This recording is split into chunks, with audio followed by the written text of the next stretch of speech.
When an owner calls with their cat or dog that they may have a potential eye infection, we ask them to come in as soon as they can. That can go from just bacterial infection, which is not too big a deal, and they generally respond pretty well to antibiotics.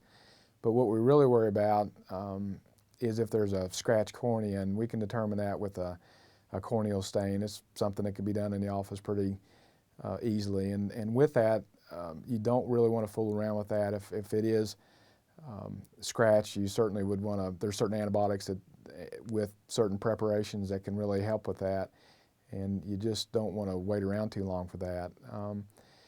There are also other very serious eye conditions, infections. There are fungal infections that can be very, very serious, and their sight can be compromised very quickly. So, getting into the vet would be what you'd really want to do as soon as you could. Typically, eye medications are either ointments. There are also drops, and they can be kind of a challenge to put in. But once you kind of get the hang of it, you just kind of tilt their head back and with your thumb and forefinger just open their eyelids and squirt it in. Or with the drops, you probably have a little easier time to do that because you can do that from a distance.